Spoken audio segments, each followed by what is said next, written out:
प्यारे विद्यार्थी, good morning. आज फिर हम आपका क्रिस्टलोग्राफी का भी टॉपिक जो सेक्शन ए है क्रिस्टल्स, उसको आगे बढ़ाएंगे। और आज के हमारे इस टॉपिक का नाम है क्रिस्टल नोटेशन, वीज एंड मिलर इंडिसेस। यानी क्रिस्टलों के क्या संकेत चिन्ह होते हैं, क्रिस्टल को किन संकेतों से हम व्यक्त करते हैं, और उसी को नोटेशन कहते हैं। और वीस और मिलर ये दो वैज्ञानिक हैं, साइंटिस्ट हैं, इन्होंने किस प्रकार से इस नोटेशन को व्यक्त करने का प्रयास किया, उसकी हम बात करेंगे। तो टॉपिक है हमारा क्रिस्टल नोटेशन या क्रिस्टलों के संकेत चिन्ह। तो इन क्रिस्टलों के संकेत चिन्हों को जानने से पहले थोड़ा सा एक वर्ड है, एक शब्द है पैरामेट्रल रेशियो। इसको आप पढ़ना जाने।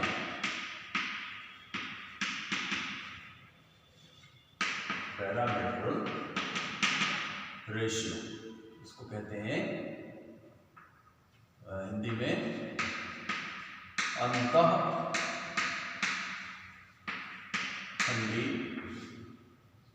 अनुपात।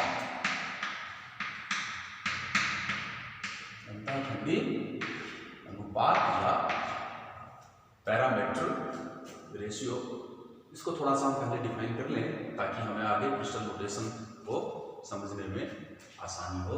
अंतःखंडी यानी टुकड़े, खंड, किसी भी क्रिस्टल के फलक के जो इंटरसेप्ट्स हैं। अंतःखंडी मीन्स इंटरसेप्ट्स, सेंटर से, किसी भी फेस के केंद्र से जो दूरी है वो उसका इंटरसेप्ट या पैरामीटर रेशियो होता है। किस प्रकार से उसको आप जानने का अभी हम प्रयास करते हैं।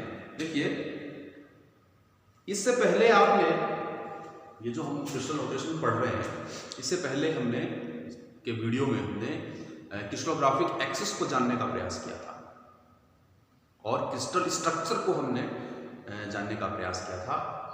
इसीलिए हम स्टेप वाइज चल रहे हैं। सबसे पहले हमने क्रिस्टल्स की जो जियोमेट्रिक प्रॉपर्टीज हैं आपने उसको पढ़ा। उस जियोमेट्रिक प्रॉपर्टी के बाद आपने सिमेट्री पढ़ी थी क्रिस्टल्स की। सिमेट्री के बाद आपने उन क्रिस्टल्स की जो है क्रिस्टलोग्राफिक एक्सिस पढ़ी, और क्रिस्टलोग्राफिक एक्सिस के बाद आपने क्रिस्टल स्ट्रक्चर्स पढ़े यानी क्रिस्टल सिस्टम पढ़े थे। और आज हम देख रहे हैं क्रिस्टल नोटेशन या क्रिस्टल के फलकों के जो संकेत चिन्ह हैं हम किस प्रकार से व्यक्त करते हैं उसके बारे में हम जानने का प्रयास कर रहे हैं।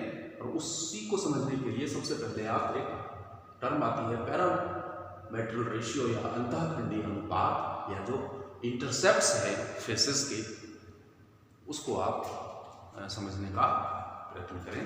तो इसको समझने के लिए, क्रिस्टल नोटेशन को समझने के लिए, क्रिस्टल अक्षों पर क्रिस्टल के फलकों द्वारा यानी फेसेस द्वारा काटे हुए अंतःखंडों यानी इंटरसेप्ट्स की केंद्र से दूरियों के अनुपात को अंतःखंडी अनुपात या पैरामेट्रल रेशियो कहा जाता है। दोबारा से सुने, क्रिस्टल अक्षों पर क्रिस्टल के फलकों द्वारा काटे हुए अंतःखंडों की केंद्र से दूरियों के अनुपात को अंतःखंडी अनुपात कहा जाता है। और यह अनुपात क्रिस्टल के फलक द्वारा, फेसेस द्वारा, उसके अक्षों के यानी ABC जो अक्ष आपने कल नाम दिए थे, ABC अक्षों के काटने की दूरी को उन अक्षों की एकांक लंबाई के अनुसार व्यक्त किया जाता है। यानी जो क्रिस्टोग्राफिक एक्सिस है वो उस पैरामीट्रल रेशियो या अंतःखंडी जो अनुपात हैं वो फलक द्वारा क्रिस्टोग्राफिक एक्सिस के काटने की दूरी को उन अक्षों की एकांक लंबाई के अनुसार व्यक्त किया जाता है। क्लियर? तो किसी अंतःखंडी अनुपात के व्युत्क्रम के सरल और संक्षिप्त रूप को सूचकांक या इंडिसेस कहा जाता है। किसी पैरामीट्रल रेशियो के व्युत्क्रम के सरल और संक्षिप्त रूप को सूचकांक या इंडिसेस कहा जाता है और इसी इंडिसेस या सूचकांक को वीस और जो मिलर है उसने बताने का प्रयास किया। तो पैरामीट्रल रेशियो के लिए आप क्या कह रहे हैं कि क्रिस्टल के अक्ष पर क्रिस्टल के फलकों द्वारा काटे हुए अंतःखंडों यानी इंटरसेप्ट्स की केंद्र से दूरियों के अनुपात को आप क्रिस्टल का पैरामीट्रल रेशियो या अंतःखंडी अनुपात आप कहते हैं। अब आप जो नोटेशन है इसका वो किस प्रकार से व्यक्त करते हैं वो आप देखें। यदि आप इस चित्र को देखें, इस डायग्राम को देखें, तो इसमें आप x, y और ये z, ये आप एक्सिस देख रहे हैं, ये अक्ष है। किसी भी क्रिस्टल के लिए हम इस प्रकार के अक्ष की हम कल्पना करते हैं। क्या? x, y और z, ये इस अक्ष का केंद्र है। हम एक क्रिस्टल के फलक की कल्पना कर रहे हैं। कौन से क्रिस्टल की? A, B और C। ये A, B और C, ये आप एक किसी क्रिस्टल फलक की आप इमेजिनेशन कीजिए। ये कोई क्रिस्टल का ये फलक है। ये आप देख रहे हैं त्रिभुज सा, त्रिकोण सा, A, B और C, ये आपका एक क्रिस्टल फलक है। और जो O बिंदु है ये केंद्र है। O जो है वो किसी भी फलक का आपका केंद्र के व्यक्त कर रहा है। तो इस चित्र में मान लीजिए OX, OY और OZ एक क्रिस्टलीय अक्ष है और ABC क्रिस्टल का एक फलक है जो कि इन क्रिस्टलीय अक्षों को क्रमशः OA, OB और OC की दूरियों पर काटता है। OA, OC और OB की दूरियों पर ये जो फलक है इस अक्ष को ये काटता है। ओके? ABC फलक का अंतःखंडी अनुपात क्या होगा? ABC फलक का जो अंतःखंडी अनुपात है वो क्या कहलाएगा? इन दूरियों पे काटता है तो OA, OB और OC, ये इस फलक का अंतःखंडी अनुपात यानी पैरामीट्रल रेशियो हो गया।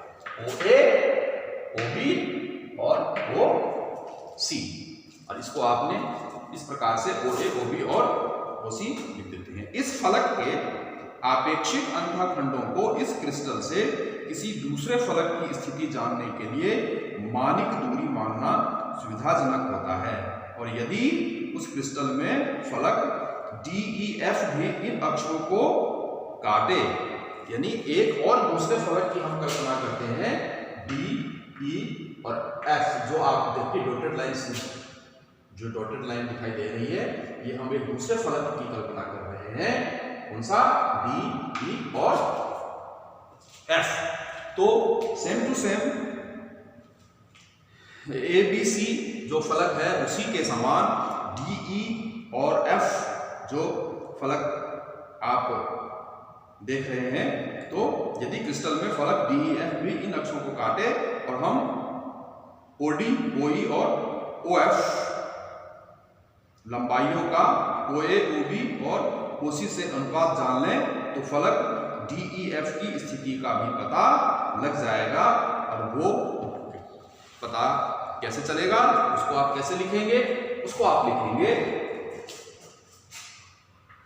OD इक्वल टू OA और OE इक्वल टू 2OB और OF इक्वल टू हाफ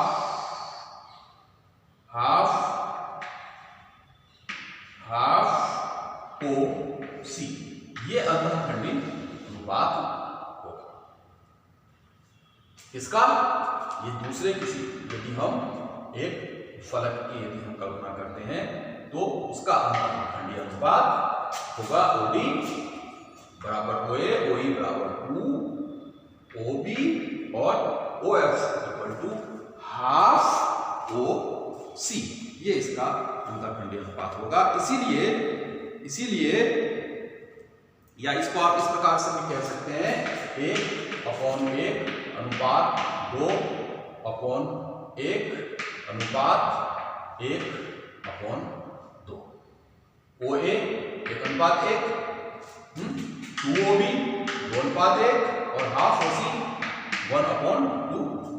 ये अंतःखंडी अनुपात या जो पैरामीटर रेशियो है वो DEF जो आपका क्रिस्टल है, इसको रोटर से आपने दर्शाने का प्रयत्न किया है, वो उसका होगा। तो इसीलिए 1/2, 2/1, 1/2 DF का अंतःखंडी एकांक फलक ABC की तुलना में होगा। इस प्रकार वाइस जो वीस है, वैज्ञानिक वीस की विधि में इस फलक को 1A, 2B और half C, 1A, 2B and half C, इस प्रकार से आप इस सूत्र द्वारा या इस नोटेशन द्वारा, इस चिन्ह द्वारा आप इसको व्यक्त कर सकते हैं।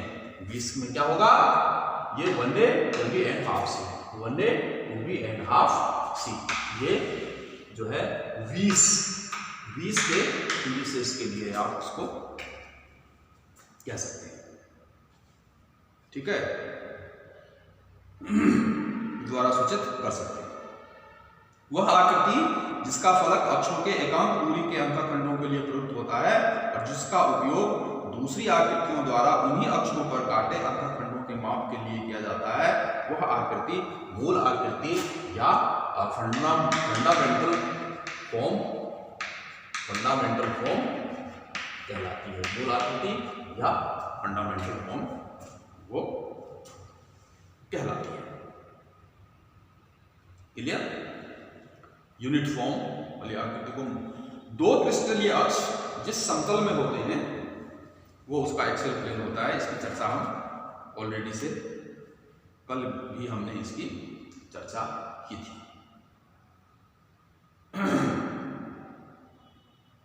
आगे जो फलक, अब जो फेस किसी क्रिस्टलीय अक्ष के समानांतर होते हैं वे उस अक्ष को अनंत पर यानी इंफिनिटी पर काटते हैं। स्वाभाविक है कि जो फलक किसी क्रिस्टलीय अक्ष के यदि पैरेलल होगा, समानांतर होगा, तो वो उसको कहीं भी नहीं काटेगा, वो इन्फिनिट अनंत पर वो चलता जाएगा, उसको अनंत पर काटते हैं। अतः उनके अंतःखंडी अनुपातों के संकेत में अल्फा का प्रयोग करते हैं। उनमें किस प्रकार का, इस प्रकार का जो संकेत है वो हम देते हैं का उपयोग करते हैं। यदि कोई फलक A अक्ष को एकांक लंबाई पर, B अक्ष को एकांक लंबाई की दुगनी दूरी पर तथा C अक्ष के समानांतर हो तो वाइस संकेत के अनुसार इसे A to B alpha C, इस प्रकार से उसको लिखा जाता है। तो अंतःखंडी के अनुपात का जो व्युत्क्रम होगा, इसका जो व्युत्क्रम होगा वो A 1/2B अल्फा C ये होगा। अक्षों के अक्षरों A B C को छोड़ दिया जाता है और भिन्न को सरल करने के लिए, ये बट्टा जो लिखा है 1/2 बट्टे को या भिन्न को सरल करने पर वैज्ञानिक मिलर का संकेत 2 1 0 ये हमको प्राप्त होगा। और इस सूचकांक को हम 1 2 और 0 के नाम से इस संकेत को, इस सूचकांक को हम लिखते हैं। तो किसी भी क्रिस्टल का जो फलक होगा मिलर के हिसाब से वो 1 to 0 होगा और वॉइस के हिसाब से 1 to B अनुपात C वो होगा। और इस संकेत को कोष्ठक में यदि हम बना दें, लिख दें, तो ये उसकी आकृति को व्यक्त करता है। यदि हम इसको कोष्ठक में लिख देंगे तो ये उसकी फॉर्म को, आकृति को व्यक्त करता है। और अनिश्चित स्थिति के किसी फलक को सामान्यतः संकेत H के L द्वारा उसको व्यक्त किया जाता है। और जब कोई फलक किसी अक्ष के समांतर हो तो उस अक्ष से संबंधित सूचकांक की जगह पर 0 का प्रयोग होता है। और जब कोई फलक अक्ष C के समानांतर हो तो तब उसका सूचकांक H के O होता है। और जब कोई फलक अक्ष के ऋणात्मक सिरे को काटता है तब अंक के ऊपर एक छोटी रेखा ऋणात्मक की लगा दी जाती है। इस प्रकार माइनस की लगा दी जाती है। तो इस प्रकार से 20 और जो मिलर के जो संकेत हैं, जो इंडिसेस हैं, उसको व्यक्त किया जाता है। इसके जब PDF के नोट्स आपको दिए जाएंगे उसमें आप पढ़ेंगे तो आपको ये और भी क्लियर होगा। और नेक्स्ट आगे की क्लास में हम इसको थोड़ा सा और क्रिस्टलों के माध्यम से, सैंपल के माध्यम से हम इसको जानने का प्रयत्न